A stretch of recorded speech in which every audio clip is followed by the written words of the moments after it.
Olá, bom dia para você que acompanha o SBT Notícias. Continuamos no ar ao vivo nesta segunda-feira, 3 de junho. Eu sou Analice Nicolau e te faço companhia a partir de agora. Aqui você fica bem informado durante toda a madrugada. Nossos repórteres estão pelas ruas de São Paulo e vão nos mostrar o que anda acontecendo na cidade nesse início de manhã. Fique aqui com a gente. E olha só. A gente continua falando da briga entre torcedores são paulinos. A confusão foi antes do jogo do São Paulo contra o Cruzeiro pelo Brasileirão no Pacaembu. Quem traz mais informações é o repórter Marcelo Bittencourt. Marcelo, bom dia. Por que essa confusão começou? Alguém foi detido? Olha, um excelente dia para você também. Analice, 81 torcedores, se é que podemos chamar de torcedores, foram detidos e levados para a delegacia ADATUR, Delegacia de Atendimento ao Turista na região central da capital paulista. A confusão começou por volta das 13h30 da tarde, momentos antes da partida entre São Paulo e Cruzeiro. Envolveu torcedores do próprio São Paulo, da torcida organizada independente. De acordo aí com a polícia, duas alas estavam aí descontentes com o tratamento dos próprios torcedores contra a equipe São Paulina. A partir daí teve início uma grande confusão, a Polícia Militar acabou intercedendo, essas pessoas foram detidas, a tropa de choque precisou utilizar 2 ônibus para levar todos esses baderneiros, esses torcedores, por assim dizer, até a delegacia onde eles foram ouvidos, assinaram aí um termo circunstanciado e foram liberados em seguida. Um deles acabou ficando preso porque era procurado pela justiça. Enquanto estávamos gravando lá, a Polícia Militar recebeu uma informação que um dos líderes da torcida organizada independente, identificado apenas como Baby, estava em um veículo, a polícia foi até o local, ele resistiu à detenção, foi levado até a delegacia onde também foi ouvido, prestou depoimento e foi liberado em seguida. No sábado, torcedores já haviam feito uma manifestação, eles realizaram uma manifestação em frente ao CT do São Paulo, cobrando aí a saída do presidente, também do diretor técnico do São Paulo, do Raí, e um maior empenho por parte dos jogadores e também do técnico Cuca. Portanto, uma grande confusão em frente ao estádio do Pacaembu, envolvendo torcedores são paulinos. Ana. Obrigada, Marcelo. Qualquer nova informação é só chamar a gente aqui, tá? Marcelo Bittencourt, continue com a gente madrugada dentro. E olha só, um eletricista foi preso em Osasco, na Grande São Paulo, suspeito de estuprar o sobrinho de 13 anos. O abuso aconteceu na casa da vítima enquanto a mãe do menino estava trabalhando. Marcos Rogério Goulart, de 45 anos, é casado com a tia da vítima. Era madrugada de domingo quando ele foi até a casa do garoto de 13 anos. O homem foi flagrado pela mãe do adolescente enquanto cometia o estupro. Foi um choque enorme para mim, como está sendo ainda. O eletricista aproveitou que a mulher estava trabalhando para ir até lá. Inclusive, chegou a mandar uma mensagem para confirmar se ela estava mesmo fora de casa. Ele foi trabalhar, depois eu converso. Mas nesse momento eu já estava indo para minha casa. Meu filho estava dormindo, quando o carinho dele estava com o zíper aberto. Surpreendido, Marcos tentou disfarçar. Eu perguntei para ele o que ele estava fazendo. Ele falou, disfarçou, sentou, falou que eu estava ficando louca. Ele ainda tentou fugir, mas foi impedido pelos vizinhos. Quando chegou no bloco embaixo, no térreo, ele saiu correndo, não quis esperar nem a minha irmã. Aí a gente conseguiu, os rapazes conseguiu correr, pegou ele, aí foi onde eu fui na delegacia. Marcos foi detido e deve passar por uma audiência de custódia nesta segunda-feira que irá determinar se ele continuará ou não preso. Já o adolescente fez exame de corpo de delito que poderá constatar o estupro. Espero que esse crime não fique impune, porque foi com meu filho hoje, amanhã poderá ser com outras crianças. E é uma dor, infelizmente, que eu estou sentindo muito forte mesmo. Não sei nem como explicar. Um menino de 9 anos foi esquartejado em Samambaia, no Distrito Federal. A mãe e a companheira dela foram presas em flagrante, suspeitas pelo crime. As partes do corpo foram colocadas dentro de malas e jogadas em um bueiro. Rapazes que jogavam futebol encontraram e chamaram a polícia. Juan Maicon teria sido sequestrado pela mãe, Rosana Auri Cândido, de 27 anos. Ela e a companheira, Cacila Priscila, de 28, fugiram do Acre há 5 anos, depois de perderem a guarda dos filhos para os pais. A outra criança que estava na casa, uma menina de 8 anos, foi levada para um abrigo pelo Conselho Tutelar. E a Polícia do Rio investiga o desaparecimento de 8 jovens de uma comunidade na zona norte da cidade. A suspeita é a de que eles tenham sido levados por traficantes. Uma família angustiada em busca de respostas. Tenta contato com amigos que moram em outros locais. O que vocês imaginarem, a gente já fez. Rafael Magalhães Celestino, de 17 anos, e outros jovens estão desaparecidos desde o último domingo, dia 26 de maio. Rafael, que era estudante e trabalhava como entregador desta lanchonete na Penha, zona norte da cidade, subiu a favela 5 Bocas com um amigo para fazer a última entrega do dia. Eles foram surpreendidos por uma invasão de traficantes de uma facção rival. Aí um amigo correu para um lado, o Rafael correu para o outro lado.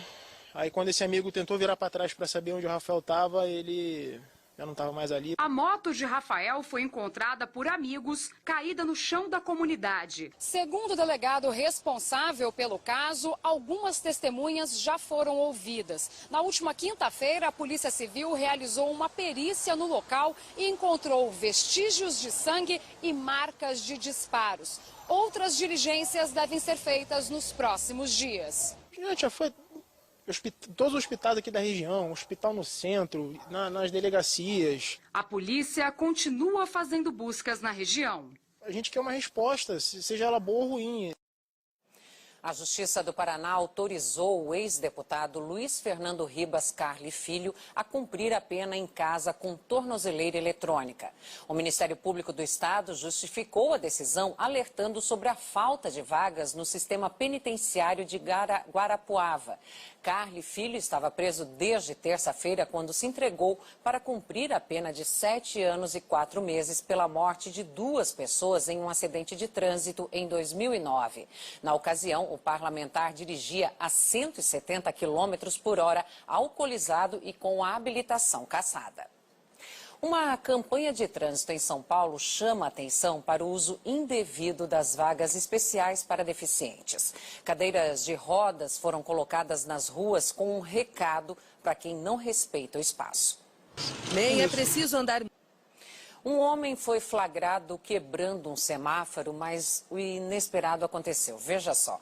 A peça desprende e cai na cabeça do rapaz. Os motoristas que passavam pelo local ficaram impressionados. Eles contaram que o rapaz ficou desorientado e caiu no chão. Esse flagrante aconteceu em Santos, no litoral paulista. Uma câmera de segurança registrou o momento em que uma calçada cede e uma mulher cai em um buraco. Ela está andando normalmente pela calçada quando, de repente, o piso cede. A pedestre cai e é amparada pelas outras pessoas que estavam na rua. A mulher conseguiu sair da cratera sem ferimentos. Em nota, a Prefeitura de Ponta Grossa, onde o acidente aconteceu, informa que os técnicos responsáveis da Secretaria Municipal de Serviços Públicos farão um estudo no local para verificar o problema e realizar a manutenção. E olha só, a ossada de um crânio guardada em um pequeno museu no interior do Rio Grande do Sul teve a origem confirmada. Trata-se de uma múmia egípcia com mais de 2.500 anos. No Museu do Centro Cultural 25 de Julho de Cerro Largo, peças históricas da cidade e de seus moradores dividiam um espaço com uma relíquia que ficou guardada nesse pequeno móvel por mais de 3 décadas. Foi preciso um ano inteiro de pesquisas para confirmar que a múmia é mesmo o crânio de alguém que viveu no Egito entre 768 e 476 anos antes de Cristo. O estudo que levou à descoberta histórica teve início em 2017. Pesquisadores de diferentes áreas foram chamados para analisar a peça. O bom estado de conservação, inclusive das 22 camadas de linho que envolviam a múmia, chamou a atenção. Conserva toda a estrutura óssea dela da cabeça, né? Ela tem ainda o palato mole, ela tem dentes, né?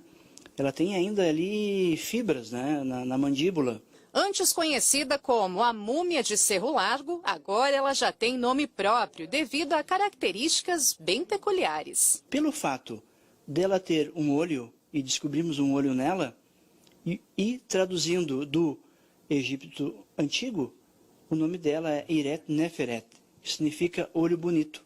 A descoberta é extremamente importante para a cultura histórica do Brasil, levando em conta que 6 múmias foram perdidas durante um incêndio no Museu Nacional do Rio de Janeiro em setembro de 2018. Esta passa a ser a primeira múmia comprovadamente egípcia que se tem notícias no Rio Grande do Sul e a segunda do país. A outra peça está em um museu em Curitiba, no Paraná. Mas como, afinal, uma peça histórica tão importante foi parar no município de 14 mil habitantes no interior do estado? Dr. Marcelino Kuntz, que na época morava aqui em Cerro Largo, próximo ao museu. Ele era advogado e tinha esta múmia recebida de um amigo dele, chamou o pessoal do museu e dizia assim: eu tenho uma múmia, eu não gostaria de jogá-la para o lixo, porque é uma peça importante. A partir de 11 de junho, Iret Neferet ficará exposta na PUC em Porto Alegre, mas já tem data para voltar ao Museu de Cerro Largo. Quem espera o retorno da relíquia já imagina seu impacto na pequena cidade. E hoje eu acredito que o pessoal vai começar, né, inclusive a se preocupar mais, a ir visitar mais, né, conhecer. Acho que despertou aquela curiosidade, né? Um golpista tentou enganar um usuário de uma rede social para conseguir dinheiro por meio de um perfil falso. O criminoso só não sabia que o alvo dele era delegado de polícia. O Moro, ele segue foragido. E olha só, a movimentação do paredão na mina Gongo Soco, em Barão de Cocais, em Minas Gerais, chegou aos 44 centímetros por dia. Para os bombeiros e para a mineradora Vale, a tendência é que a estrutura escorregue para dentro da cava sem afetar a barragem, seguindo o mesmo caminho da porção que deslizou na última sexta-feira. A Defesa Civil informou que a parte do talude que se desprendeu tem cerca de 600 metros quadrados e representa 1% de toda a área. Segundo a Vale, empresa responsável pela mina, a queda do paredão não afetou a barragem sul superior, que poderia inundar o município de Barão de Cocais. Os moradores mais próximos da mina foram realocados em fevereiro. Já as pessoas que vivem na zona secundária de segurança, a cerca de 15 quilômetros do talude, só devem deixar as casas depois do rompimento. A Agência Espacial Europeia está usando satélites para monitorar e medir a poluição na Terra. O objetivo dos cientistas é pesquisar quais são os lugares mais poluídos do planeta e as causas disso. Além dos centros urbanos, os oceanos e as geleiras também são observados. O projeto já existe há 20 anos. As imagens em alta resolução ajudam no entendimento das mudanças climáticas. Segundo a Organização Mundial da Saúde, a cada 10 pessoas, 9 vivem em regiões com altos índices de poluentes. 7 milhões de pessoas morrem por ano em decorrência de doenças desencadeadas pelo ar inadequado. Uma operação da Polícia Civil desarticulou uma quadrilha que praticava homicídios na região metropolitana de Porto Alegre. O grupo expulsava moradores de apartamentos de um condomínio para usar os imóveis como esconderijo. Um dos principais alvos foi este condomínio no bairro Guajuviras. São cerca de 300 apartamentos construídos através do programa Minha Casa Minha Vida. Conforme a polícia, as famílias eram expulsas por criminosos envolvidos com o tráfico de drogas. E naqueles apartamentos, eles colocavam criminosos, os matadores da facção, para que ali permanecessem escondidos. 9 mandados de prisão e 12 de busca e apreensão foram cumpridos. Nas paredes, a identificação de uma facção criminosa. Nos apartamentos, cadernos com anotações das atividades do tráfico. Uma pistola de uso restrito e munição foram encontrados. No bairro Niterói, 6 pessoas foram presas. Uma delas em flagrante por estar portando drogas. Dinheiro e celulares também foram apreendidos. Os criminosos estariam envolvidos em 5 homicídios na região metropolitana. O que não quer dizer que os envolvidos, que os presos na operação de hoje, não estejam envolvidos em outros homicídios. A Polícia Rodoviária Federal realizou uma grande apreensão de armas e prendeu um homem em Ubiratã, no Paraná. O arsenal estava escondido em um fundo falso entre o assoalho do porta-malas e o tanque de combustível deste carro. Foram apreendidos um fuzil de fabricação alemã e 16 pistolas de origem turca, argentina, austríaca e norte-americana, além de 5.700 unidades de munição. O motorista do carro foi preso em flagrante por tráfico internacional de armas de fogo. Ele disse que pegou o carro em Foz do Iguaçu e levaria até São Gonçalo, no Rio de Janeiro. Desde o início de janeiro, já foram registrados quase 3.000 tiroteios no Rio de Janeiro, um aumento de mais de 60% na comparação com o mesmo período do ano passado. Nesse domingo, mais uma troca de tiros voltou a assustar os moradores da cidade. A invasão foi registrada em vídeo. Um grupo de milicianos sobe o Morro do Saçu, na Zona Norte, e entra em confronto com traficantes da região.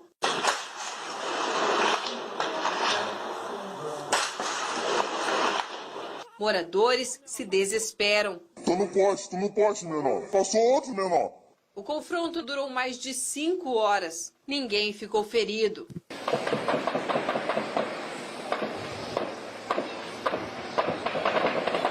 Policiais de 3 batalhões foram acionados. Eles cercaram a região e tiveram que usar o blindado da PM. Os criminosos escaparam. À noite, o tiroteio recomeçou. Nestas imagens, é possível ver balas traçantes.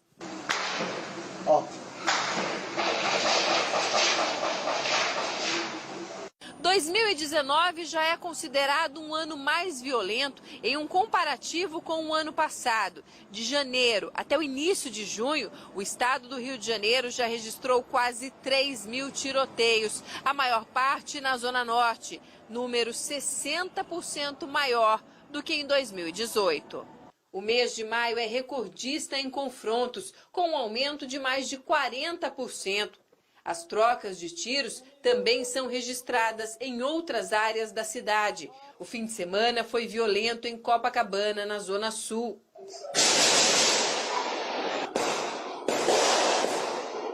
A polícia afirma que foi atacada por traficantes durante um patrulhamento de rotina. Os bandidos fugiram.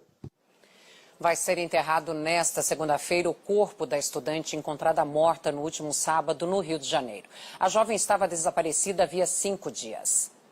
O corpo de Marcela de Souza Oliveira foi encontrado no Rio Iguaçu, na Baixada Fluminense.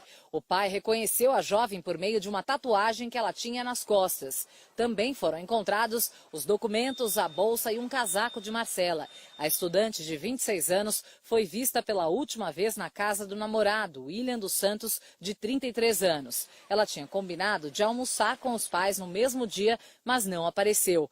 A polícia suspeita que ela tenha desaparecido depois de sair da casa do namorado. Ainda não se sabe o que provocou a morte da jovem. É uma pessoa encantadora, de família, sempre presente com os pais. Não era aquela menina que vivia uma vida sozinha, apesar de já ter 26 anos. Ela era muito agarrada com os pais, muito caseira, muito amada e muito amiga dos pais. O enterro está marcado para as 2 horas da tarde no cemitério de Nova Iguaçu. Criminalidade nos cemitérios de São Paulo. Há 1 ano, a Controladoria Geral apontou a situação de abandono. O serviço funerário anunciou que uma nova empresa foi contratada para fazer a zeladoria, mas nada mudou. A Petroquímica Braskem, empresa investigada na Operação Lava Jato, se comprometeu a pagar cerca de 2 bilhões de reais à União e mais 800 milhões à Petrobras por danos causados à administração federal por meio de práticas de corrupção.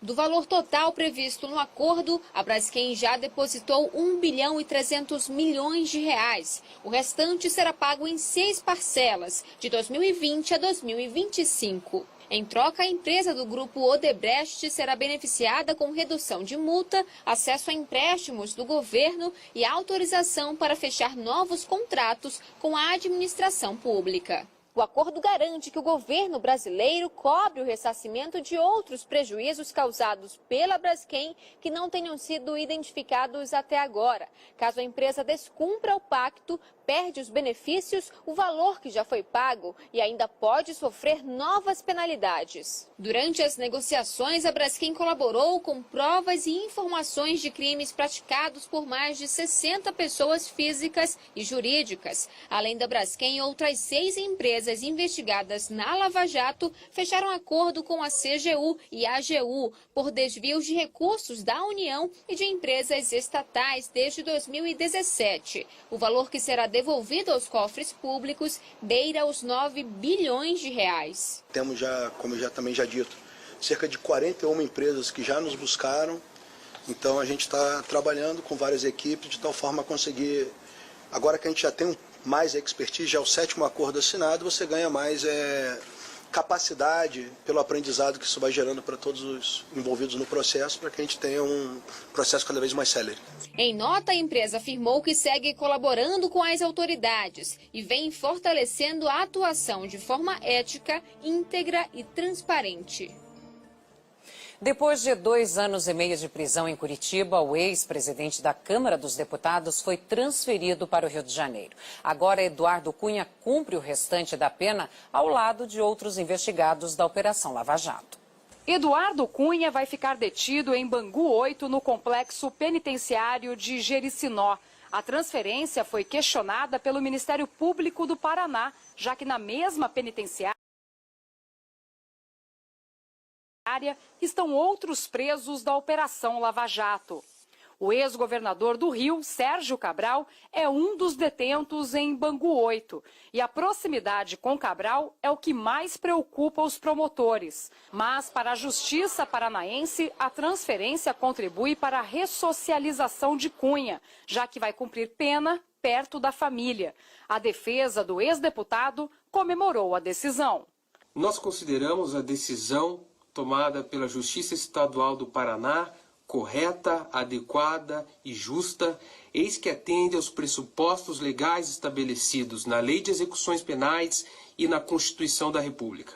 Cunha foi condenado a 14 anos e 6 meses de reclusão por crime de corrupção passiva, lavagem de dinheiro e evasão de divisas. Ele estava preso no Paraná desde outubro de 2016.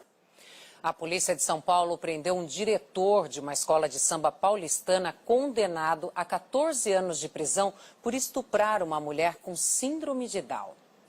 Valdir Carmo de Campos, de 66 anos, estava foragido desde o ano passado. Ele é acusado de ter abusado da enteada com síndrome de Down em 2012. Na época, ela tinha 27 anos. Não foi só uma vez, nós vimos todo o processo, ele teve todo o direito aí, né, no processo se defender, tinha advogado constituído, mas ficou totalmente comprovado de que ele havia realmente praticado o crime do que era acusado. Segundo a polícia, após a condenação, ele pediu a exoneração da companhia de engenharia de tráfego onde trabalhava e foi embora de São Paulo para morar no litoral do estado. Os investigadores também identificaram que Valdir integrava a mesa diretora da escola de samba Águia de Ouro. Que ele negou, falou que não aconteceu, que ela permitiu, mas ela tem síndrome de Down, ela não tem como permitir. E ela é considerada vulnerável pela lei. Nós tentamos contato com a escola de samba Águia de Ouro, mas não tivemos retorno. A equipe de jornalismo do SBT conversou com a estudante que teria sido vítima do estupro cometido por um médico peruano em São Paulo. Ela foi obrigada a ir numa farmácia com um criminoso para comprar a pílula do dia seguinte. Ela tem 18 anos, família evangélica e agora um trauma para superar. Eu saio na rua, eu fico assustada, às vezes eu fico em casa, eu choro, não tenho paz. Esta universitária foi estuprada a caminho da igreja pelo homem que dirigia esse carro. Ele pedia indicações para chegar a um caixa eletrônico. Estrangeiro, falando com sotaque, fingia não entender a explicação. Ele falou assim, já que você está indo, então eu vou te levar, já que é próximo. Aí depois do banco eu te levo para a igreja. Aí eu falei, tá bom. Após sair do banco, contou que era médico. A moça revelou ter problemas de saúde e fortes dores no corpo. O homem se ofereceu para examiná-la. Estacionou o carro nesta rua que estava deserta. Ele falou assim, vou colocar a mão por cima da sua calça. E tocou na minha virilha. Aí ele empurrou o banco, ele subiu em cima de mim. Aí ele falou assim, eu vou precisar te examinar. Aí ele pegou, penetrou e falou assim, eu não vou te beijar. Relaxa. Só que eu comecei a sentir um líquido que estava doendo muito. E eu falava pra ele, eu não quero. Depois, o homem ainda foi a esta farmácia, comprou a pílula do dia seguinte para que a moça evitasse uma possível gravidez. Em seguida, deixou a jovem na porta da igreja. A estudante procurou a delegacia. Pela placa do carro, os policiais chegaram ao acusado, o médico Fred Chauaila Palomiro, de 41 anos. Doutor Fred é peruano e trabalhava como anestesista no Hospital Municipal da Criança e do Adolescente, em Guarulhos, que é administrado por uma organização social. A prisão foi aqui mesmo. A primeira reação dele foi dizer que o sexo foi consensual e que nem tinha havido penetração. O exame de corpo de delito confirmou sêmen na moça e, para a polícia, foi estupro. A palavra da vítima impera. Ela não tinha razão nenhuma, por motivo de vingança, disso e daquilo, declarar que ele forçosamente praticou o ato sexual. Eu estava em choque, eu não consegui fazer nada, não tinha nenhuma reação. Eu estava com medo dele tomar arma, dele me matar, eu estava prezando a minha vida.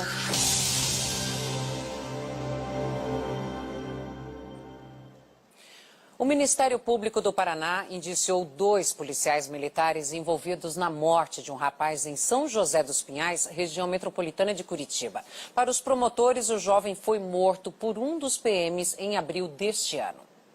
Leandro Pires Cordeiro, de 18 anos, fazia... A PM do Paraná informou que instaurou um inquérito policial militar, mas não respondeu se os policiais envolvidos na ação continuam nas ruas. E olha só, pesquisadores de um centro de tecnologia da informação ligado ao Ministério da Ciência e Tecnologia desenvolveram um teste capaz de detectar o Zika vírus em apenas 15 minutos. Basta uma gota de urina. No começo, João Paulo achou que não fosse nada grave. Senti dor de cabeça, dor no corpo, coceirando o olho, achei que estava até com conjuntivite, que era, a princípio achei que era gripe, né? Não era. Só depois de 10 dias, o bombeiro descobriu que estava com Zika. Quando eu fiquei sabendo do resultado, eu fiquei meio apavorado, né? O tratamento poderia ter começado antes, se o resultado tivesse saído logo. Em breve, isso será possível. Pesquisadores desse Centro de Tecnologia da Informação em Campinas, no interior de São Paulo, descobriram que com apenas uma gota de urina e uma placa usada em equipamentos eletrônicos, é possível identificar a presença do vírus. Uma das vantagens desse teste é a rapidez. O resultado sai em 15 minutos. Hoje o paciente tem que esperar pelo menos 8 dias para saber o diagnóstico através do exame de sangue. A ideia agora é usar a mesma placa sensora para detectar vírus de outras doenças que também são transmitidas pelo Aedes aegypti. Não para só detectar Zika, como também dengue, chikungunya, febre amarela e outras doenças que seriam, inclusive, também cruciais detectar, como é o caso de câncer ou outros biomarcadores para detectar Alzheimer, Parkinson. De janeiro até o dia 4 de maio deste ano, foram registrados mais de 4.800 casos suspeitos de Zika no país. Número 11% maior do que o registrado no mesmo período do ano passado. O valor do aparelho que faz esse novo teste é de R$ 450, mas o exame custa apenas R$ 10. A intenção dos pesquisadores é de que a novidade possa ajudar principalmente a população que depende da rede pública de saúde. Ela poderia procurar um posto de saúde, falar os sintomas, como seria um teste barato, né, de R$ 10 ou menos, poderia ser realizado e detectado. Alunos e pais denunciam a precariedade em uma escola estadual da capital paulista. Não tem aula, estrutura e muito menos segurança, mas sobram destruição e vandalismo. Olhando de fora, parece uma penitenciária. Grades cercam os alunos, mas não servem para proteger. Matheus teve o celular furtado dentro da própria escola. Aqui, deixa na bolsa. Aí quando eu voltei, fui procurar e não estava na minha bolsa mais. A mãe dele não pode comprar outro aparelho e foi procurar a direção, mas não adiantou nada. Vim reclamar aí, falaram que não tem como ir atrás do celular porque não sabe quem foi que roubou o celular. Na escola estadual, professora Guiomar Rocha Rinaldi, no Jardim Cambará, zona oeste da cidade, o problema não para por aí. As fotos mostram a situação. Carteiras foram destruídas. No corredor não tem porta.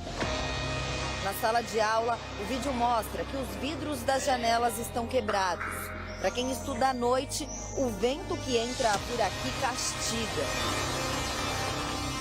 É horrível. Tem gente que chega do trabalho cansado, passa maior frio aí. Como é que faz essa destruição que quebra os vidros, quebra as carteiras? Os alunos. Só pode ser. Lucas trabalha como ajudante de pedreiro. Estuda no supletivo porque quer uma vida melhor, mas está preocupado. O professor a semana inteira não vem quase, aí nós saímos mais cedo da escola. Por que eles faltam? Eu não sei também. Às vezes falam que é trânsito. Falta aula e sobra mato. Cláudio, que foi aluno da escola, lembra que na época dele o colégio era a referência na região. Era uma escola padrão, mas de referência. Infelizmente está acabando desse jeito, entendeu? Uma vergonha isso daí, eu fico muito triste. Os pais e os alunos dizem que a situação por aqui todos os dias só piora. Todos reconhecem que o vandalismo é um dos maiores problemas, mas a falta de estrutura e a falta de gestão dão força, infelizmente, para estes poucos estudantes que destroem, junto com o patrimônio da escola, o futuro de quem realmente quer estudar. Iago e Mateus são alguns deles. Para aguentar a rotina de estudos, reforçam o almoço em casa, porque nunca sabem quando vai ter merenda. Às vezes a tia falta, um monte de coisa. Aí quando ela falta, elas não fazem comida, elas dão pão. Agora tem que trazer garfo, que eles disseram que tem que trazer garfo porque acabou os garfos aqui da escola. Uma realidade que dói para esta mãe. Não é por opção que Eliane deixa o filho na escola pública.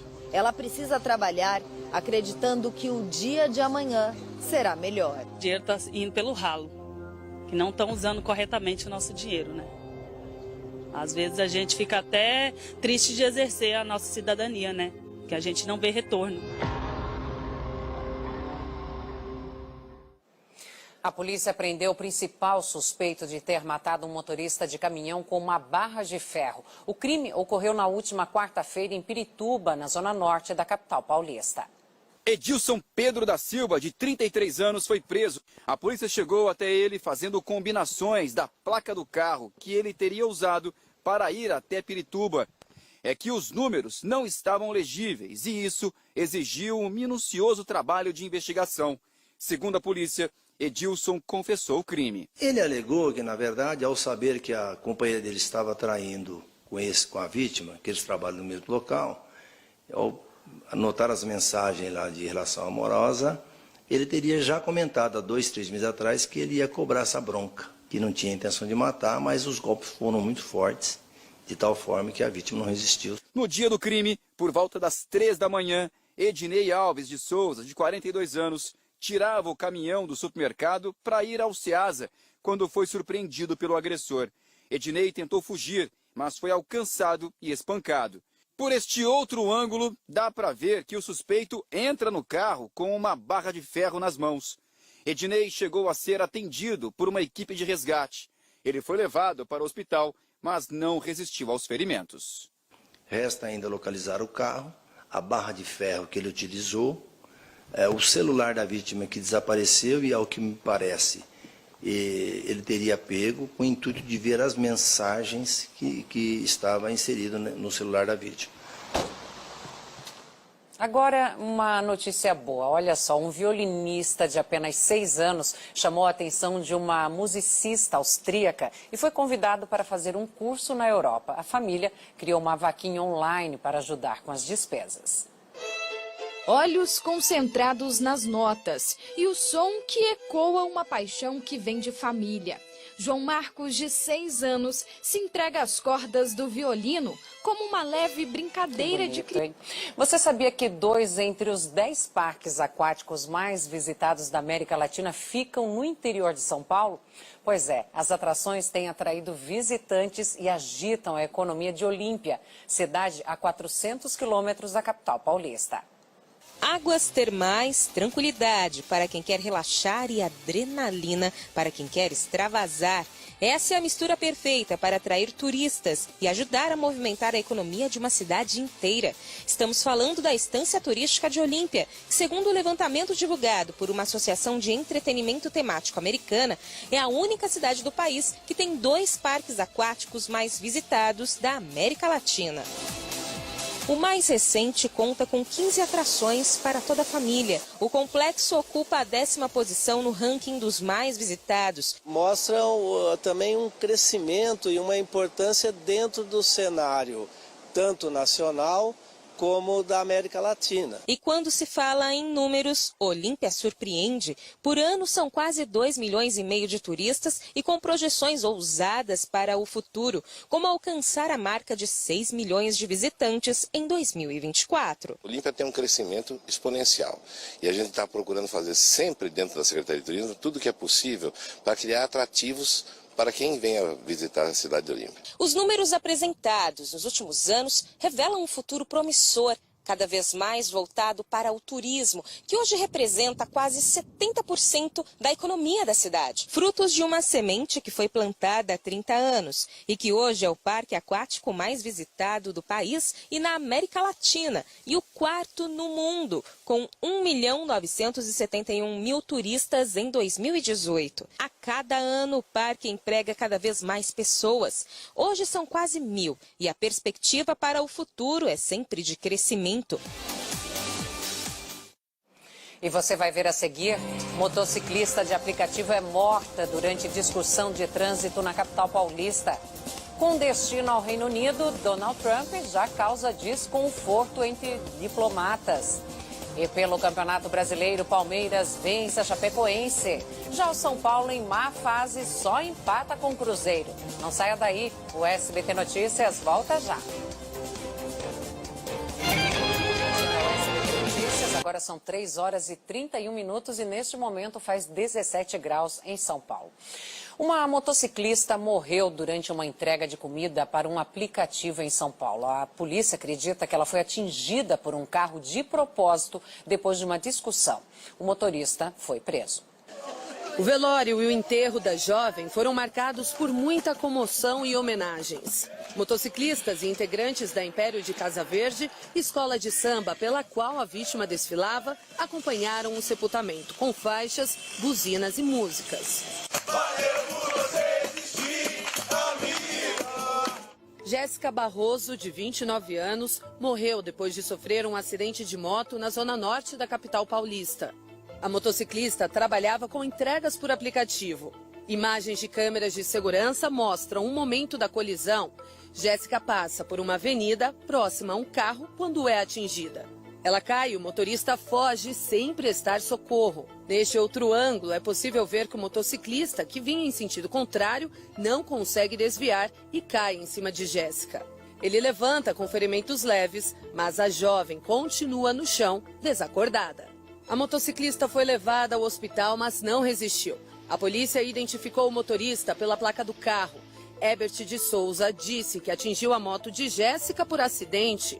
Afirmou ainda que fugiu por não ter carteira de habilitação. Ele acabou preso em flagrante porque estava com uma arma sem registro.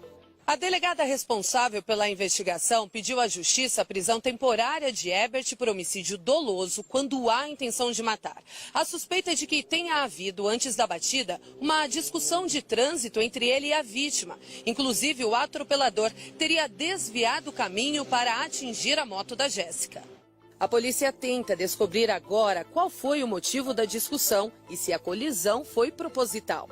Caso seja comprovado, será pedida a prisão preventiva do suspeito. O trânsito na capital paulista está cada dia mais violento e quem sofre são os idosos. Um levantamento mostra que 1/3 das vítimas de atropelamento seguido de morte são pessoas com mais de 60 anos. Há um ano, a mãe de Adriano entrou para uma triste estatística. Ela morreu vítima da violência no trânsito. Maria Eugênia Lopes tinha 67 anos e foi atropelada por um ônibus. O motorista não prestou socorro. Ela foi atravessar a rua, tinha um ônibus parado, estava desembarcando passageiro, estava em local que não era parada de ônibus, então ela acenou para esse motorista para poder passar para o outro lado, o motorista não estava prestando atenção, passou por cima dela, infelizmente acabou matando ela. Histórias como a de Maria Eugênia se repetem diariamente. No início da semana, câmeras de segurança registraram o momento que uma senhora foi atropelada por um ônibus na zona norte da cidade. Veja que a vítima aparece atravessando a avenida. O motorista do coletivo não percebe e avança sobre ela. A mulher chegou a ser socorrida, mas não resistiu. De acordo com dados da Companhia de Engenharia de Tráfego, a cada 3 pessoas atropeladas em São Paulo, uma tem mais de 60 anos. Somente no ano passado, 676 idosos foram vítimas de atropelamento na capital paulista. 125 não resistiram aos ferimentos e morreram. Para especialistas em tráfego, vários fatores colaboram para o aumento dos acidentes envolvendo idosos. Obediência às regras de trânsito, né? Nós não vemos isso. Nosso motorista, né? Que precisa saber respeitar o cidadão, porque ele uma vez é pedestre, outra vez é motorista, e ele não respeita o pedestre quando ele está no veículo. Um outro vilão é o tempo do semáforo, que é curto demais para os pedestres. Nossa equipe flagrou na Avenida Paulista o tempo de travessia. Quando a primeira pessoa chega do outro lado, para quem atrasou um pouco o início da caminhada, o jeito foi correr no vermelho mesmo. O tempo de sinalização é muito rápido. Não há tempo para esse idoso ou deficiente físico fazer a travessia completa. Ele tem que fazer a travessia às pressas, possibilitando uma queda.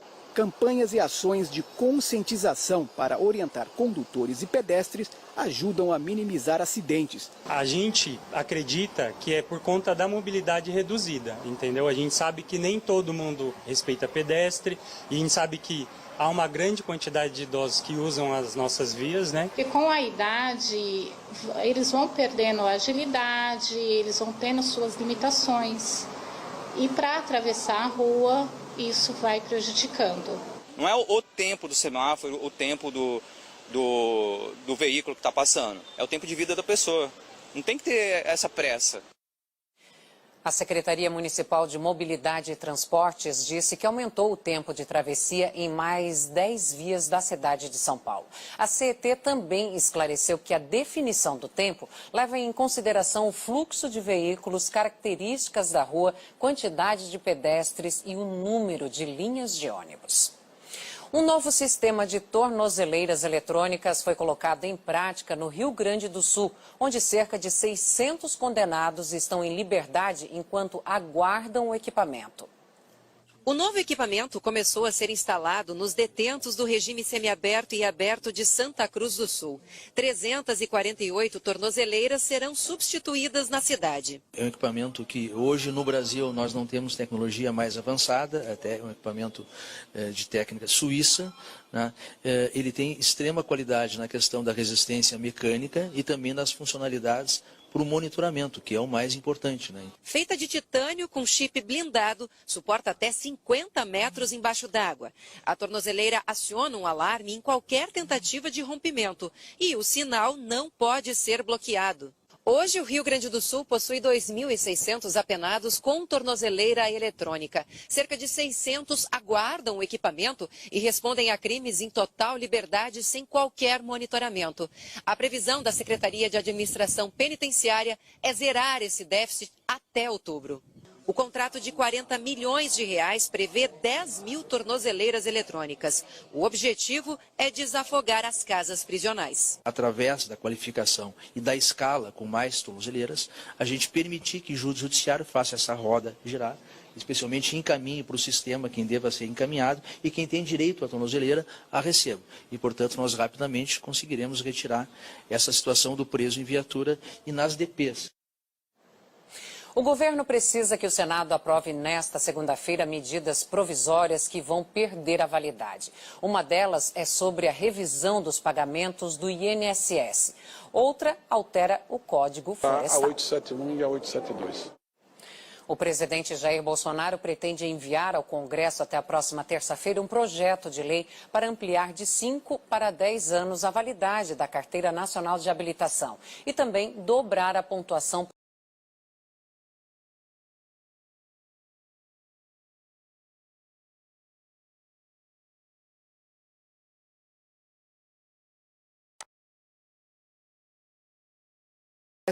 ajudam a minimizar acidentes. A gente acredita que é por conta da mobilidade reduzida, entendeu? A gente sabe que nem todo mundo respeita pedestre e a gente sabe que há uma grande quantidade de idosos que usam as nossas vias, né? E com a idade, eles vão perdendo a agilidade, eles vão tendo suas limitações. E para atravessar a rua, isso vai prejudicando. Não é o tempo do semáforo, o tempo do veículo que está passando. É o tempo de vida da pessoa. Não tem que ter essa pressa. A Secretaria Municipal de Mobilidade e Transportes disse que aumentou o tempo de travessia em mais 10 vias da cidade de São Paulo. A CET também esclareceu que a definição do tempo leva em consideração o fluxo de veículos, características da rua, quantidade de pedestres e o número de linhas de ônibus. Um novo sistema de tornozeleiras eletrônicas foi colocado em prática no Rio Grande do Sul, onde cerca de 600 condenados estão em liberdade enquanto aguardam o equipamento. O novo equipamento começou a ser instalado nos detentos do regime semiaberto e aberto de Santa Cruz do Sul. 348 tornozeleiras serão substituídas na cidade. É um equipamento que hoje no Brasil nós não temos tecnologia mais avançada, até um equipamento de técnica suíça, né? Ele tem extrema qualidade na questão da resistência mecânica e também nas funcionalidades para o monitoramento, que é o mais importante, né? Feita de titânio com chip blindado, suporta até 50 metros embaixo d'água. A tornozeleira aciona um alarme em qualquer tentativa de rompimento e o sinal não pode ser bloqueado. Hoje, o Rio Grande do Sul possui 2.600 apenados com tornozeleira eletrônica. Cerca de 600 aguardam o equipamento e respondem a crimes em total liberdade sem qualquer monitoramento. A previsão da Secretaria de Administração Penitenciária é zerar esse déficit até outubro.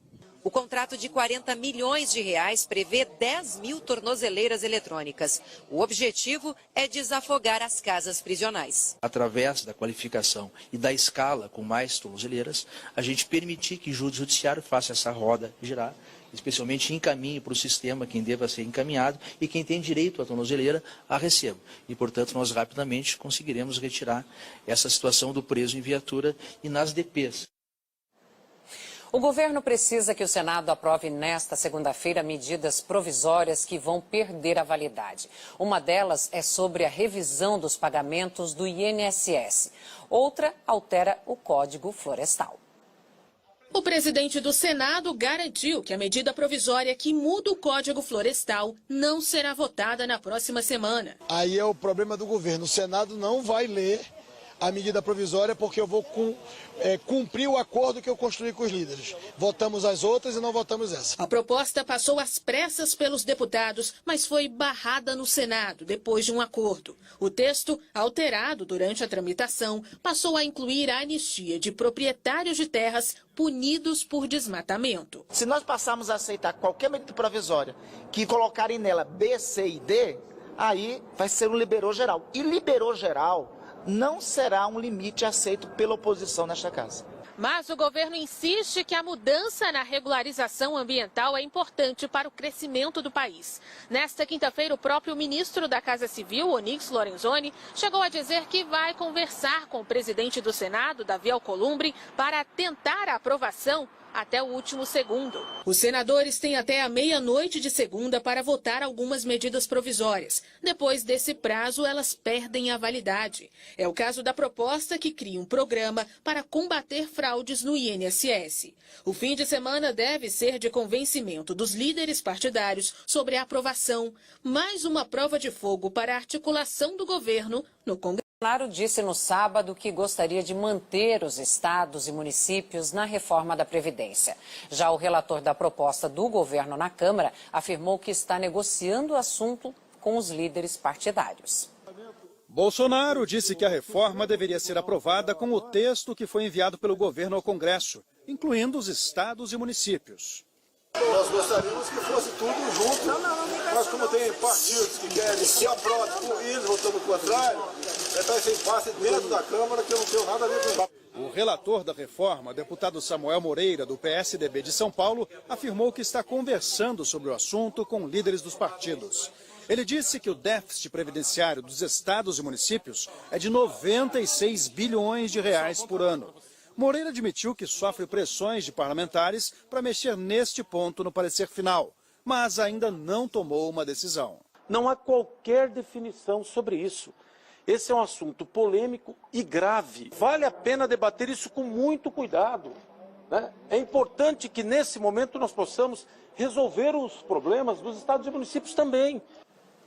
O número de pedidos de aposentadoria no INSS cresceu 90% este ano. Muita gente está correndo para conseguir o benefício antes da aprovação da reforma da Previdência. Depois de reunir uma série de documentos, em janeiro, seu Luiz Carlos deu entrada na aposentadoria. Eu fico preocupado e com medo do que pode acontecer daqui para frente.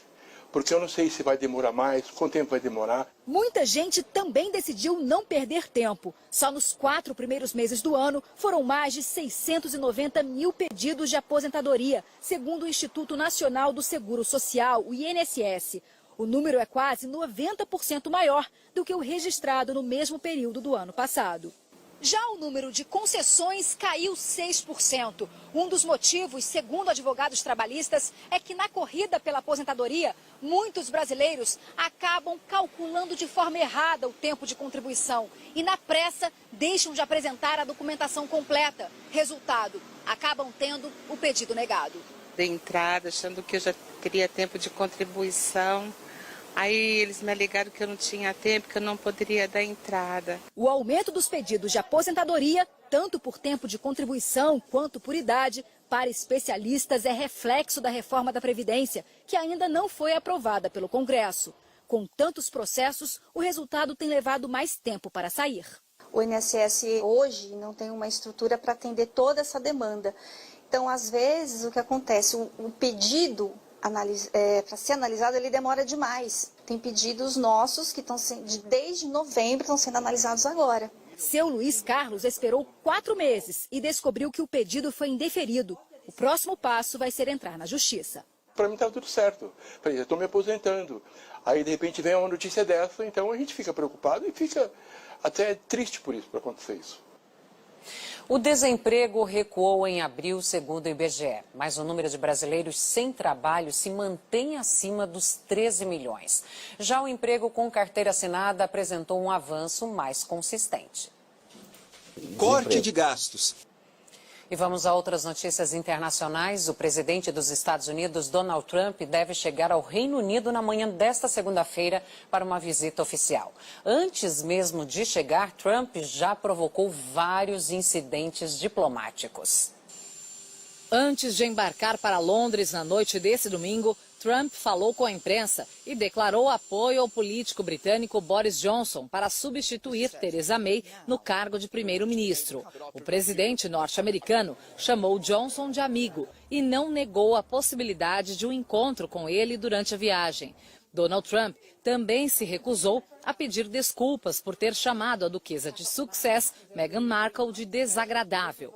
Ele negou o episódio e classificou a história como fake news.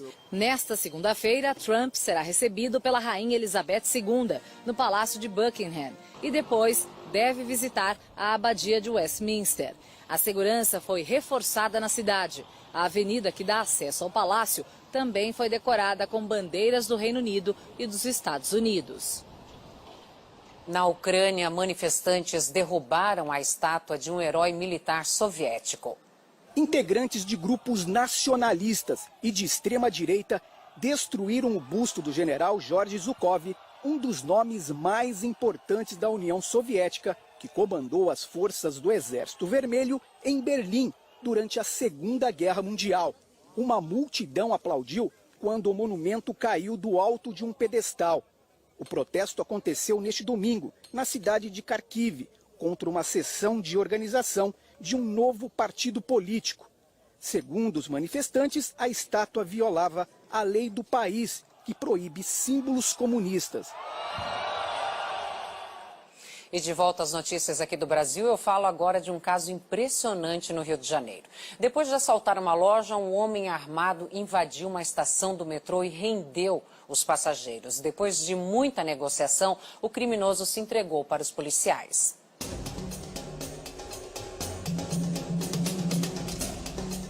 As imagens gravadas pelos passageiros do metrô mostram o criminoso armado na plataforma fazendo um homem refém.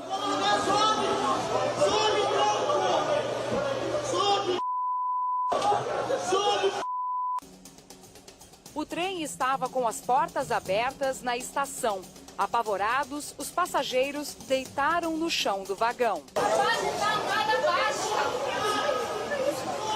Foram cerca de 10 minutos de negociação até que Felipe da Silva Martins, de 21 anos, se rendesse. Este vídeo, feito pela Polícia Militar, mostra o criminoso já algemado sendo retirado do metrô. Toda a ação começou exatamente aqui. Felipe e o comparsa assaltaram esta loja. Na fuga, se depararam com uma viatura da Polícia Militar. O comparsa conseguiu fugir. Felipe, armado, decidiu invadir o metrô. Nas redes sociais, os passageiros pareciam não entender o que estava acontecendo. Alguns perguntavam por que tinha tanta gente na plataforma no sentido centro. Outros diziam que o Metrô Rio informava nos alto-falantes que os trens estavam parados por falta de energia. Foram momentos de muita tensão.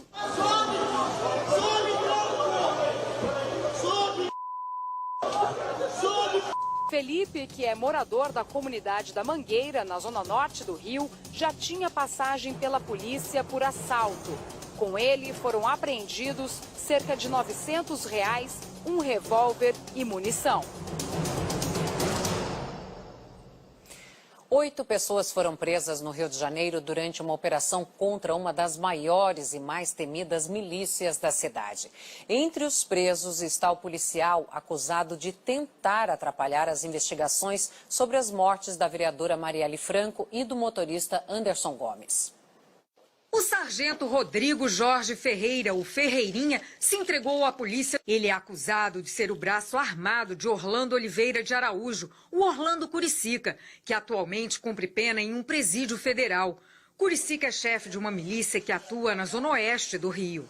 A polícia afirma que Ferreirinha tentou, depois de romper com Curicica, atrapalhar a investigação do assassinato da vereadora Marielle Franco e do motorista Anderson Gomes. Ele teria prestado um depoimento falso à Polícia Federal, acusando o ex-aliado e o vereador Marcelo Siciliano de tramarem o atentado contra a parlamentar. Isso teria gerado um atrito, teria gerado essa ira no Orlando Curicica, que passou a tentar combatê-lo, tentar matá-lo, que gerou esse comportamento do Ferreirinha em contra-atacar a Orlando Curicica, trazendo essas informações. A polícia também conseguiu chegar a Eduardo Almeida Nunes de Siqueira, suspeito de clonar o carro usado pelos criminosos que mataram a vereadora. Este outro homem também atuava na clonagem de veículos. Foram presos lideranças praticando covardias, extorquindo moradores, matando seus rivais, matando moradores. A milícia comandada por Orlando Curicica, que domina pelo menos 7 bairros da Zona Oeste, é considerada extremamente violenta. A polícia afirma que os criminosos chegaram, inclusive, a ameaçar juízes e delegados. Todos receberam escolta. Nós já tomamos as providências necessárias para que essas pessoas realmente tenham a sua segurança resguardada. Nós esperamos que realmente nada de mal ocorra com essas pessoas. E vamos falar do Campeonato Brasileiro. A má fase do São Paulo continua. Jogando no Pacaembu, o clube paulista só empatou com o Cruzeiro. O São Paulo O Liverpool venceu o Tottenham em Madrid e conquistou a Liga dos Campeões da Europa. Sérgio, após a vitória, o time do Liverpool foi recebido com uma grande festa na Inglaterra.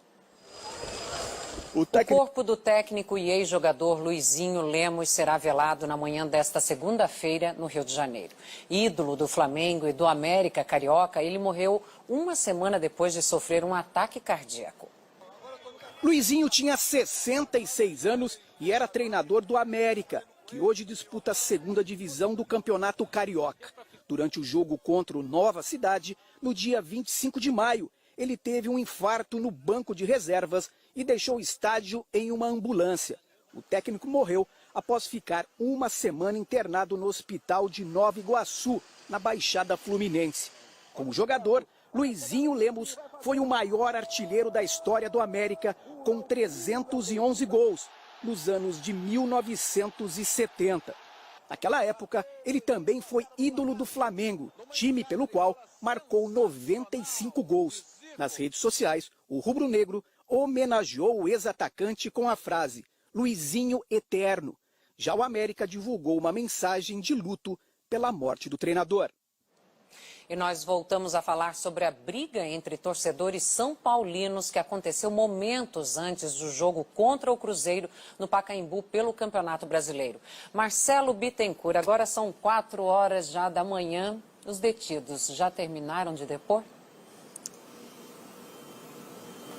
Já prestaram depoimento, assinaram um termo circunstanciado, Ana, e foram liberados em seguida. Apenas um permaneceu preso. Esse homem era procurado pela justiça, ele não teve o nome divulgado e nem o crime porque estava sendo procurado, mas ficou preso na delegacia na região central da capital paulista. 81 torcedores se envolveram numa briga generalizada. Torcedores são paulinos em frente ao Pacaembu, momentos antes do início da partida entre São Paulo e Cruzeiro. O motivo, de acordo com a polícia, é que 2 alas da torcida independente não estavam de acordo por conta do tratamento que torcedores estavam tendo para com o time. A partir daí teve uma grande confusão, a polícia militar acabou intercedendo, essas pessoas acabaram detidas e levadas para a delegacia na região central de São Paulo, onde prestaram depoimento, assinaram esse termo circunstanciado e foram liberadas. Só que os são paulinos já haviam feito uma manifestação, cerca de 500 pessoas, em frente ao CT do São Paulo, na Barra Funda, zona oeste da capital, no sábado. Não teve nenhuma confusão, a polícia acompanhou de longe, mas por conta disso, como eu disse, alguns torcedores da torcida organizada não gostaram e por conta disso teve esse confronto em frente ao estádio momentos antes do início da partida. Ana. Obrigada, Marcelo. Uma boa segunda-feira, hein? O acidente com o voo 447 da Air France, que ia do Rio de Janeiro a Paris, completou 10 anos. 228 pessoas morreram. A tragédia fez com que as companhias aéreas melhorassem a segurança de aeronaves em todo o mundo. Por pouco, o filho de Nelson não perdeu o voo para Paris. Ele foi o último a embarcar no avião. Morreu aos 40 anos, sem saber que a esposa estava grávida. A gente perde pai, mãe, irmãos, dói muito. Mas filho, não dá para traduzir em palavras. No dia 31 de maio de 2009, o Airbus A330 saiu do Rio de Janeiro e caiu no Oceano Atlântico às 2 da manhã do dia 1º de junho. Estava a 35 mil pés de altura, mais ou menos 10 mil metros. 228 pessoas morreram, 58 eram brasileiros. Neste sábado foi realizado um ato ecumênico reservado às famílias das vítimas na zona sul do Rio. O local recebeu um monumento com o nome dos mortos. Os familiares também aproveitaram a data para cobrar respostas. Os parentes não concordam com o resultado das investigações conduzidas pelas autoridades francesas. Martin é um deles. Perdeu a irmã Adriana, que viajava a trabalho. Os pilotos não tinham treinamento adequado para enfrentar essa situação. Isso foi comprovado. Isso está nos autos do processo. Os pilotos acabaram recebendo a maior parte da culpa da tragédia. Eles teriam tomado decisões que levaram à queda do avião depois de uma pane nos sensores de velocidade, os chamados tubos de Pitot.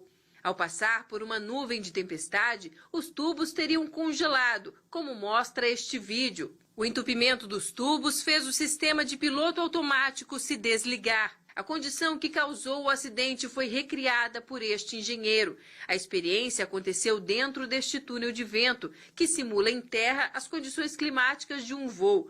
O túnel, construído na Universidade Federal do Rio de Janeiro, foi o primeiro a ser desenvolvido no Hemisfério Sul e pode ajudar a prevenir que outros acidentes, como o do voo 447, aconteçam. Na aviação moderna, praticamente todos os acidentes são causados por uma sequência de eventos e não uma única causa. Os anos de trabalho dedicados ao projeto tiveram uma motivação pessoal. A filha de Renato, Bianca Cota, de 25 anos, viajava ao lado do marido, Carlos Lopes. Você perde um filho, essa é uma perda orgânica, você perde uma parte de você. Então, quanto a isso, não existe remédio. O processo criminal está próximo do fim. A Airbus não quis se manifestar. Já a Air France afirmou que vem trabalhando para melhorar a segurança nos voos. É o que esperam 228 famílias. Um navio cruzeiro perdeu o controle e bateu em um barco turístico em Veneza, na Itália. O navio chegou a buzinar antes de bater na embarcação menor, que estava parada no cais. Dezenas de pessoas saíram correndo em pânico. Pelo menos 5 turistas tiveram ferimentos leves. A colisão aconteceu na manhã deste domingo em um dos principais canais da cidade. A MSC Cruzeiros, proprietária do navio, informou que a embarcação teve um problema mecânico momentos antes de atracar. Após o acidente, autoridades pediram que os navios cruzeiros fossem proibidos de usar o canal de Giudecca, uma das cidades mais visitadas do mundo. Veneza sofre com o turismo em massa, especialmente durante a temporada de verão. Na Hungria, continuam as buscas por desaparecidos após o naufrágio de um barco turístico no Rio Danúbio. O nível de água do rio dificulta... Notícia agora para os pais e mães aí de casa. Você sabe que uma das substâncias usadas para fazer slime pode causar queimaduras e intoxicações nas crianças? Confira na reportagem. Juntar produtos, fazer experimentos como se fosse um cientista. Para ele ficar bom, ou você coloca mais espuma, ou você coloca hidratante. A brincadeira da vez é criar essa massa gosmenta chamada de slime. A Sofia e a Maitê têm até um espaço próprio para isso. Eu brigo com elas porque eu quero fazer colorido com glitter, então a gente brinca junto, eu adoro. Na lista de ingredientes, cola, espuma de barbear, corante. E para dar consistência, muitas crianças usam essa substância, o bórax. O problema é que o bórax é tóxico e pode provocar diversas reações em contato com a pele ou caso seja ingerido e inalado. E aí uma brincadeirinha inocente de uma criança em casa pode ter como destino um hospital. Nas redes sociais, mães relatam o aparecimento de lesões em crianças que tiveram contato com a substância. O caso de maior repercussão foi o de uma menina de 12 anos internada com gastroenterite, que pode ter sido provocada pelo bórax. Vermelhidão, queimaduras e inchaço são alguns dos sintomas, mas eles podem ir além. Quando a criança começa a ter mal-estar, vômitos repetidos, náuseas, inclusive até temos casos de vômitos com sangue. Então, realmente, o pai deve imediatamente suspeitar. Exames de sangue ou de urina podem ajudar no diagnóstico, mas como são casos específicos, o resultado costuma demorar. Segundo a Anvisa, o bórax não é proibido no Brasil. Pode ser usado em produtos como fertilizantes, mas deve ficar longe das crianças. A gente proibiu o bórax aqui e estamos procurando substitutos, como o bicarbonato de sódio. A gente vai suspender por prevenção. O governo pretende investir 200 milhões de reais para impulsionar o turismo no Brasil. O pacote de ações irá beneficiar 30 rotas turísticas nas 5 regiões do país. Diversidade natural não falta no Brasil, mas como beleza não é tudo, um programa do governo federal e da iniciativa privada deve gerar mais competitividade ao setor. O Investe Turismo, lançado nesta terça-feira, irá impulsionar 30 rotas turísticas em todo o país. As regiões da Serra Gaúcha, Jalapão, no Tocantins, praias de Santa Catarina e o Pantanal estão na lista. Num primeiro momento, 158 municípios vão receber os investimentos. O Nordeste será a região com mais cidades beneficiadas, 56. Na sequência, a região Sul com 35, o Sudeste com 31 e depois Centro-Oeste e Norte com 18 municípios cada. O investimento inicial será de 200 milhões de reais e virá do Sebrae. Um dos focos será a melhoria dos serviços turísticos. Fazer treinamento, trazer o empreendedorismo nessas rotas para os micro e pequenos empresários e os MEIs, os empresários individuais, no sentido do aprimoramento da gestão, da prática de planejamento. O programa pretende ainda criar planos para melhorar a imagem do Brasil, atrair investimentos, implementar um turismo com mais qualidade e incentivar cada vez mais a vinda de turistas de fora do país. Hoje, o Brasil recebe 6 milhões e 600 mil estrangeiros por ano. Já para o turista brasileiro, o ministro do Turismo fala em baixar o preço das passagens aéreas. A nossa intenção é colocar aqui no Brasil pelo menos 8, quem sabe 10 empresas aéreas. Aí sim, nós vamos conseguir aumentar o número de rotas, destinos e, sobretudo, reduzir o custo Brasil, reduzir as passagens aéreas brasileiras. Os preparativos para uma das maiores festas gaúchas na cidade de Bento Gonçalves já começaram. O Esquenta, para o evento, oferece o famoso vinho encanado. Olha só, a bebida fica em barris e é servida ao público por meio de torneiras. O vinho brota da fonte, jorra pela torneira. Um brinde à história dos imigrantes italianos. Para a alegria dos turistas, o vinho encanado está de volta ao centro de Bento Gonçalves, na Serra Gaúcha. A gente veio para aproveitar essa oportunidade, registrar, e a gente está amando tudo, aqui é muito bom. A tradicional festa gaúcha voltou para aquecer a economia local.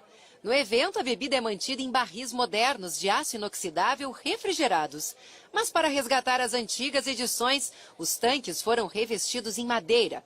Uma tubulação especial dá vida ao tradicional projeto que nasceu em 1967. Dá para se sentir a imensidão e o tamanho da força que isso tem na memória afetiva das pessoas. Então, está sendo uma experiência incrível. O visitante pode escolher e degustar uma dose de suco de uva, vinho branco ou vinho tinto.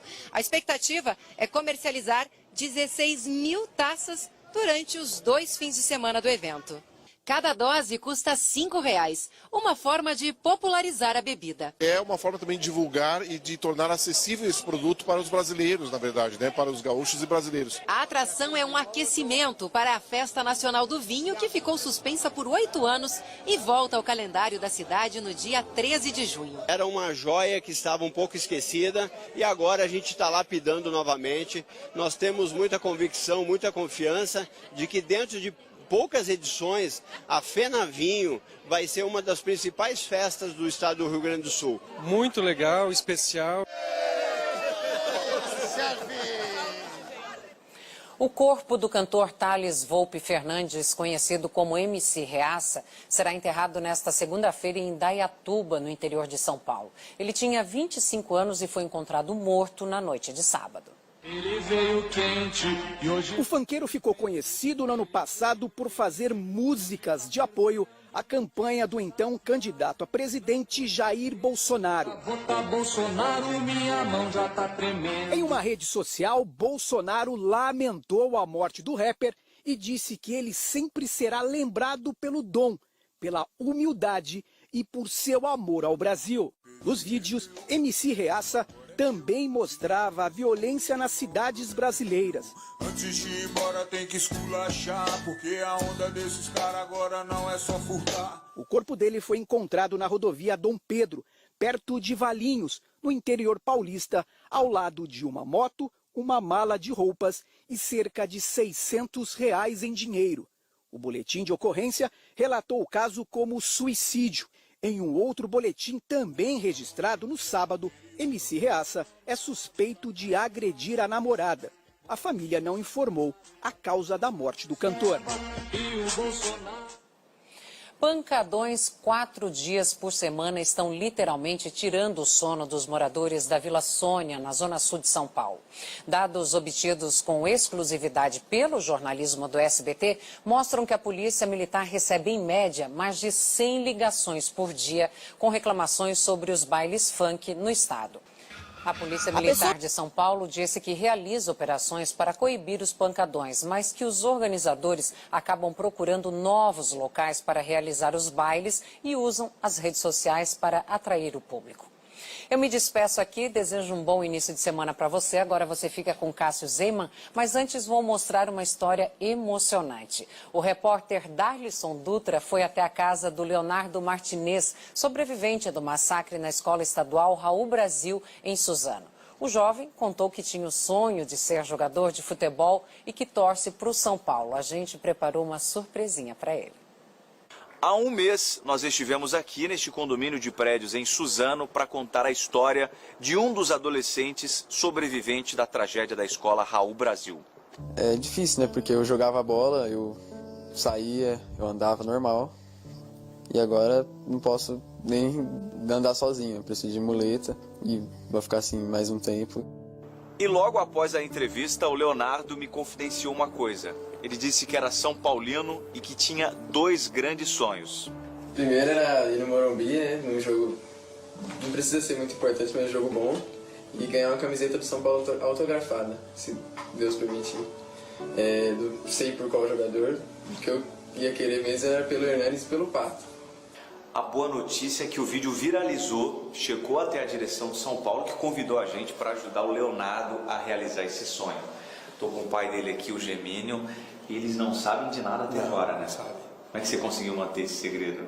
Rapaz, foi difícil. Eu combinei com a minha esposa, que é aniversário dela amanhã, e durante essa passagem que a gente ia almoçar no dia de hoje, deixar tudo prontinho. E aí eles conseguiram, acho que acataram a ideia. E a nossa justificativa é que a gente está vendo para contar a história do episódio, do que aconteceu na escola, mas no meio dessa entrevista a gente vai fazer a revelação. Então atrás dessa porta, então vamos lá dentro como se nada tivesse acontecido. O Leonardo é um dos sobreviventes da maior tragédia recente das escolas brasileiras. No dia 13 de março, 2 ex-alunos entraram na escola Raul Brasil e assassinaram 5 adolescentes e 2 funcionárias da escola. Léo conseguiu escapar. Ele subiu um muro por uma árvore e pulou de uma altura de 4 metros. Fraturou o tornozelo direito. Conseguindo apenas andar ainda, não estou fazendo muito esforço porque o médico ele falou que por enquanto é só andar, nada de esporte, nada. Mas os movimentos evoluíram bastante ao pé. O Léo ainda não voltou para a escola. Por enquanto faz as tarefas em casa mesmo. Para ele, essa seria apenas uma entrevista para acompanhar a evolução do estado de saúde e do emocional. Mas foi muito mais do que isso. Queria saber, já que você está caminhando, se você tem condições de acompanhar a gente uma visita hoje no CT do São Paulo. Se você vai conseguir andar lá dentro do campo, conhecer os jogadores, que essa é o real motivo da nossa visita aqui hoje. Vai levar a família inteira. Para nossa equipe, bastou algumas ligações para os amigos do São Paulo Futebol Clube. Para essa família, é uma chance gigante de recomeçar. O que ocorreu, mas a gente está tentando virar essa página. E quem sabe agora, aí, com esse jeito de virar a página, a gente dá um pontapé inicial no nosso psicológico positivamente. Né? Essa é a grande verdade. É hora de sair de casa e realizar esse sonho do Léo. A gente não levou mais do que 1 hora para chegar até o centro de treinamento do São Paulo, na zona oeste da capital. E pouco antes do treino, os craques foram chegando. Era inacreditável aquele momento. Um jeito de esquecer por algumas horas um trauma tão grande e tão difícil de deixar no passado. Um dos ídolos do Léo apareceu e o Pato, olha, foi super carinhoso com eles. Olá, Beleza? E aí, cara? Tudo bem? Um abraço aí, beleza? Teve foto com o craque e teve a tão sonhada camisa da mão do ídolo, com o autógrafo do ídolo. Que momento! O Pato puxou uma fila de outros jogadores que depois fizeram o mesmo. Ver os craques já estava bom demais, mas ainda tinha mais emoções a caminho. O Léo, o pai e os 2 irmãos puderam acompanhar o treino por mais de 1 hora, ao lado dos jogadores, preparadores, comissão técnica. Cada jogada ensaiada, registrada para sempre na memória desses apaixonados pelo tricolor. Rolou até um papo com o mestre Cuca. Não tinha como ser uma tarde mais perfeita. Aliás, tinha sim. O Leonardo realizou o sonho de conhecer o CT do São Paulo, tirou foto com os jogadores, ganhou autógrafo, ganhou uma camisa do Pato, assistiu ao treino, mas faltava ainda conhecer um ídolo. Sonho que está sendo realizado agora. É o Hernanes que está aqui com ele. O Hernanes deu mais do que só o autógrafo. Ele perguntou como havia sido viver a tragédia da escola Raul Brasil. O Léo contou cada detalhe. Foi um jeito de colocar para fora uma lembrança tão triste. Quase uma terapia com um dos ídolos desse guerreiro sobrevivente. Acabou por hoje, né? Por hoje. Tinha mais uma surpresa gigante a caminho. Era o segundo desejo do Léo, voltar ao Morumbi, assistir ao São Paulo em campo. A gente conseguiu levar ele e o pai na cabine de honra do clube. Eram oitavas de final da Copa do Brasil. Era o sonho se tornando realidade. Era um menino virando a página, escrevendo mais um capítulo da vida. Foi o futebol devolvendo o sorriso do Leonardo. Ou pra gente, apenas Léo.